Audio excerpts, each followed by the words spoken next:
Check it out. Yeah, this time is on whatever's gon' happen. Max rapping, fast sipping and gas masking. I guarantee that I'ma be one of the last standing. Apparently arrogant, they staring and can't stand me. I got family, man, I'm damn deep. Stacking lyrics like Yosemite Sam, be packing me. Come up and hear it when it rumbles, the vertical stampede. And for anyone who plotting, you best have a plan B. So sick, so clean, I spit so mean. And the sticks on the beat, just crown me king. Got a pound of the green, and I'm pounding the dream. Putting round after round, put it down for the streets. The SOL, and I'm somewhat concerned. I killed a whole fifth of Gilbies and my stomach just turns. I burned with the hippies and I perk with some nerds. It's all love, if you're hating, boy, it's really absurd. I know some thugs with some guns that will put you in dirt. I know some MCs who will literally murder with words. I rap tighter than a turban on top of a Persian person. I'm working in personally. Hey, what is going on, you guys? Today I thought I would do a review on the little Yamaha R3 here. Just give you my thoughts of it, the things I like about it, things I don't like about it, and I'll just give you a rundown of it. I'll give you a rundown of some of the features. Now, this isn't going to be a full in-depth review. It's not going to give you specs and all that sort of stuff. There's plenty of videos out there with that, with the Yamaha R3. Now, this little Yamaha R3, I got this little bike for just commuting on, actually. Having a little bit of fun in the twisties like I am. Not right at this moment, I'm taking it pretty easy, but having a little bit of fun in the twisties and, you know, commuting. It's a really small, nimble bike. So, a beginner rider, you hop on this, you're going to be pretty fine. You have to do something really wrong in order to hurt yourself really bad on this. Now, I'm not saying it's impossible to hurt yourself on it, because that's complete and utter bullshit. You know, I've heard people say you have to be a complete and utter retard to crash an R3. Well, sometimes it doesn't matter what bike you're on, stuff happens. It doesn't matter what bike. You could be on a scooter, man, you come around the corner and you hit gravel, dude. That's it, it's over. I'm going to look at it from an all-round perspective. If you're a beginner rider, if you're an experienced rider, you know, it doesn't matter if you're a beginner or an experienced rider. I'm a fairly experienced rider. Like, I'm not going to toot my own horn or anything. I have been riding for a fair few years, like quite a lot of years. A lot of that's been dirt bikes. So I thought I would give you the rundown on this. You know, is it a good bike to get? Should you buy it? So let's start off with, you know, obviously it's a 321cc engine. Very, very forgiving engine. Throttle's forgiving. Like, this is third gear, full throttle. Nothing happens, right? This is very forgiving. You do that on Super Sport, you probably put the thing on the bloody back wheel. Like, there's a good to fair chance. Like, even gear down. Like, it's nothing. It will jerk you around in like the low gears, like first and second.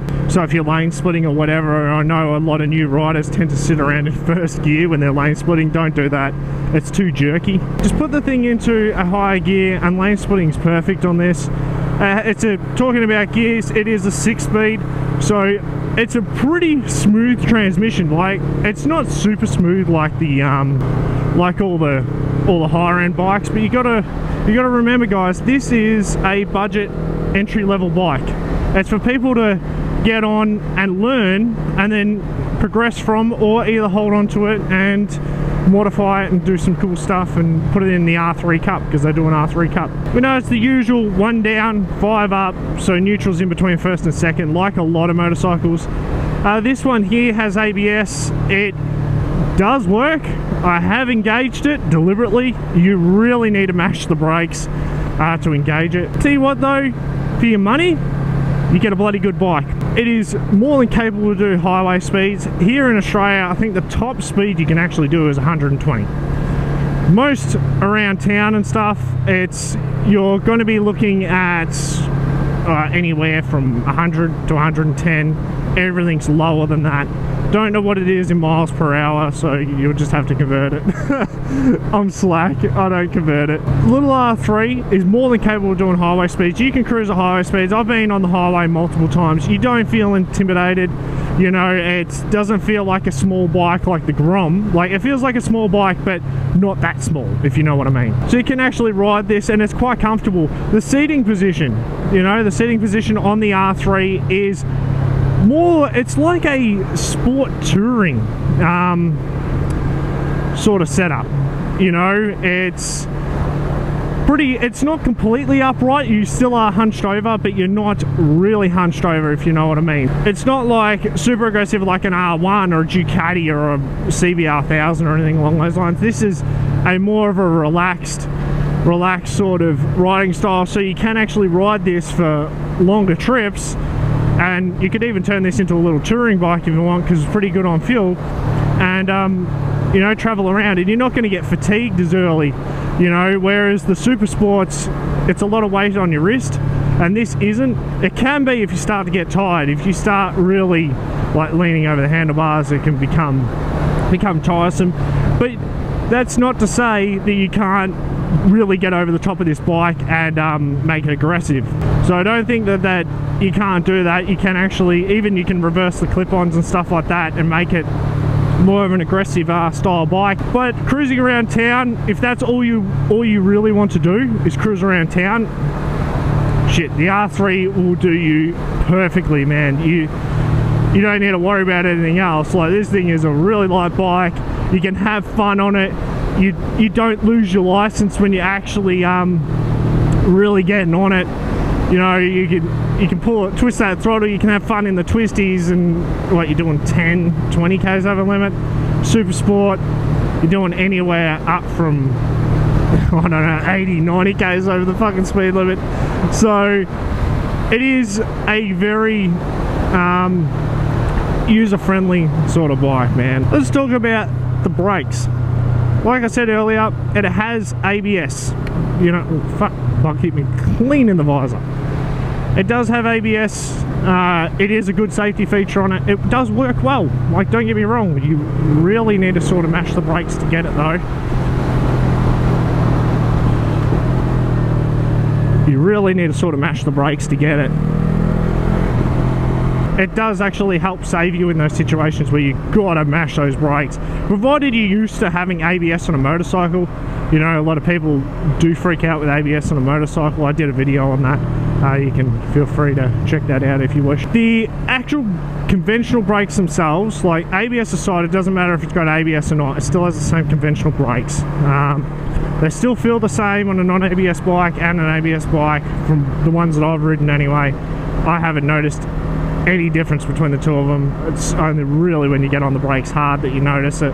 The little R3 brakes feel quite wooden. They are budget, and that's what their primary design was for. You know, just entry-level brakes. They won't throw you over the handlebars or anything along those lines. Like, you can really grab onto these brakes, which there's a car behind me, so I won't fucking do it.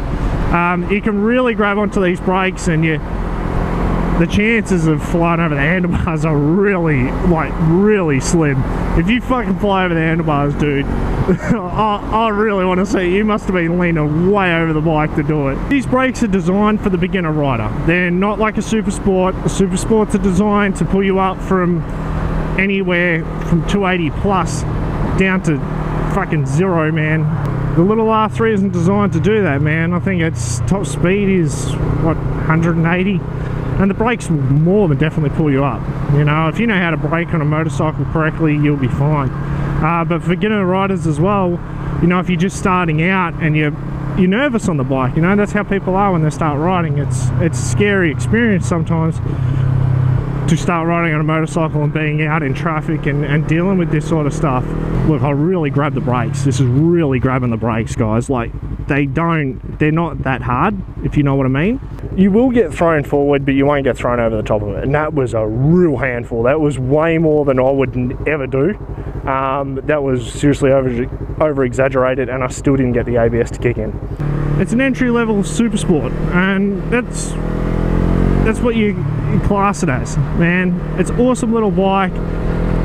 Great for beginner riders. You can throw a pipe on it, you can do some modifications to it, and it will move. Like, it does go alright.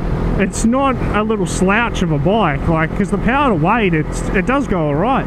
But you just got to be aware, man, of the braking power of this thing, of, you know, its acceleration, like on the freeway and stuff. telling you, dude, you're probably not going to be able to throttle out of the situation as easy as what you think. You need to drop this thing down at least 2 gears to get that power.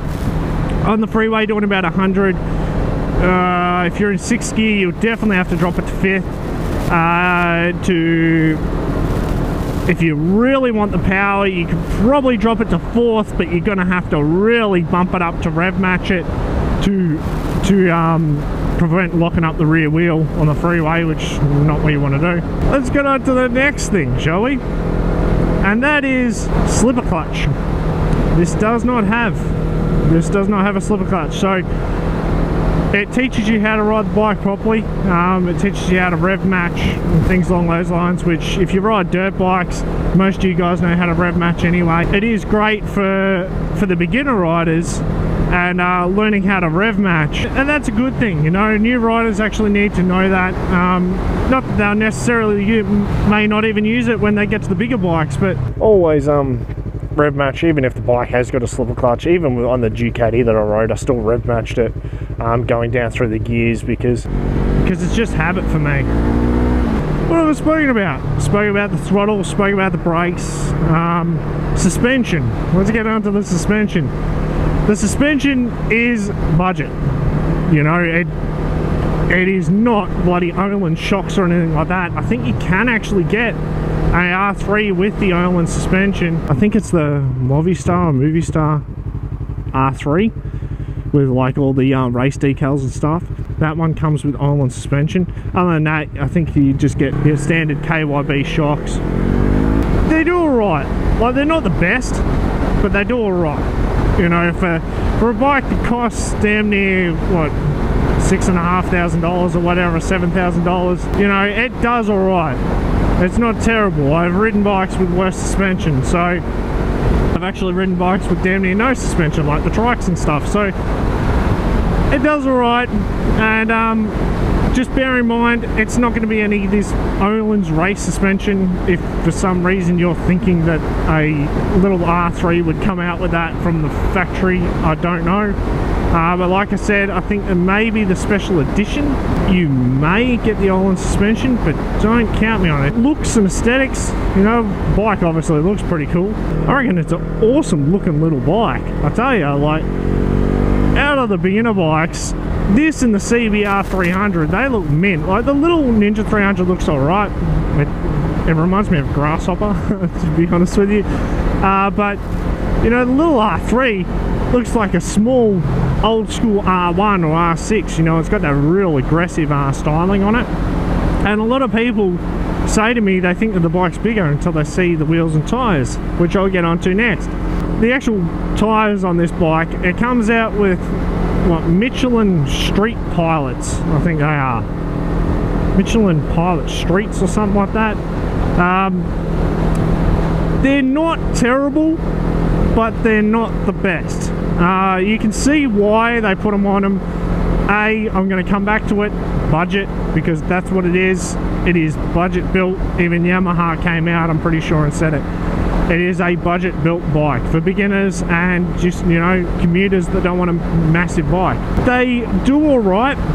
You get them really hot though, and they can tend to slip. I have had it where they've started to slip on me, especially when they're quite warm. And they are hard as shit, man. Like, they're a hard wearing tyre. Another thing to note with the clutch is it is a wet clutch. Just in case you guys were wondering, it is actually a wet clutch, it's not a dry clutch. I'd be seriously surprised if this thing had a dry clutch. The lighting, it's got the standard indicators. For here, because I'm in Australia, it has, they call it the Euro spec indicators. So they seem to be a lot firmer than the ones that have to be DOT approved in America. So they're definitely a lot firmer, and they're clear. They're actually a clear lens opposed to the orange lens. But, you know, they seem to be alright. It's got an LED tail light up the back, halogen headlights up the front. So it has a pilot light, which I think is a little wedge sort of globe, and then it has the little, I don't know what type of globes they are, but I think they're like a H7 maybe. I'll have to find out. It doesn't even have it in the instruction manual that I can find. So it's a pretty good all-round bike. Straight off the showroom floor, has enough power. This one here has it actually has a Acra slip-on, little MotoGP slip-on. So what you're actually hearing isn't exactly what the bike sounds like. The bike standard doesn't have a bad note. Reminds me like a little R1, like a little crossplane, because it's crossplane. It's like an offset crank or something, they said, a crossplane crank. So it is a good little bike. Would I recommend it for a beginner? Hell yeah. I would definitely recommend this for a beginner, man. Like, it's really easy. You can jump on it with pretty much little to no riding experience and know how to ride this bike.